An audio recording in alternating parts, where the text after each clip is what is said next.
Good morning. I hope everyone's having a great week. I wanted to talk a little bit today about first-time home buyers. So there may be many of you out there. I have kids and their friends who are all in the process of buying their first home. And I think there's a lot of questions about, I just can't afford it. It's too expensive. I don't have $400,000 to put down on my first property. And that's not necessary, nor is it the case for a first-time home buyer. There are a lot of programs right now that are available to first-time home buyers with less than 5% down. If you have really good credit or just okay credit, there are different programs for you as well. So it's always something to consider. The most important thing about trying to buy a property is to make sure that you know how to improve your credit or maintain your credit. And that's the most important thing. We tell everybody, don't go out and buy a new car, new furniture, don't put anything on a credit card. Don't try to put large sums of money that were gifts into a bank account and then expect that to be approved. So generally what will happen is if you have regular income, it's deposited, that's viable and it can be proven. But if your parents give you a nice down payment and you put it in your bank account and think it's going to be fine, you really would need to get a letter from them stating that they are gifting you this money. Things like that. So if you have different ways of accessing the down payment, that's great. There are a lot of programs available for first-time home buyers, which is great. The rates are a little high. I remember when we bought our first house and we had a 14% mortgage rate. And I know that's really scary because most people now are used to the 3% that have been around for the last 10 years or a little bit less.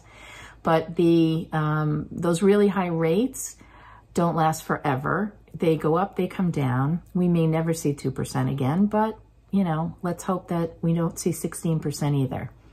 So it really, it depends on what you can afford, what you want to afford. A lot of times banks will give you an amount that they say that you can't afford, and that really doesn't leave a lot of leeway for a car payment, for example, or insurance.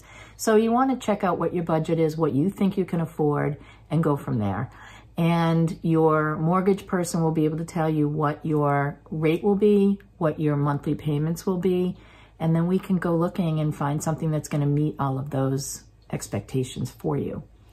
The other thing I wanted to mention is the houses that need a little love, that people maybe haven't been putting a lot of time and effort into, tend to sit on the market a little bit longer. The brand spanking new houses where somebody has freshly painted and redone the kitchens and baths and everything's ready to go are very appealing to everybody. Everyone likes to see the bright and shiny. They don't want to have to come to the Cape and do work. They aren't handy, for example. So if you can see through that and see what that house has to offer and what the potential is, that's going to get you a really long way. You're going to get more for your money in the long run.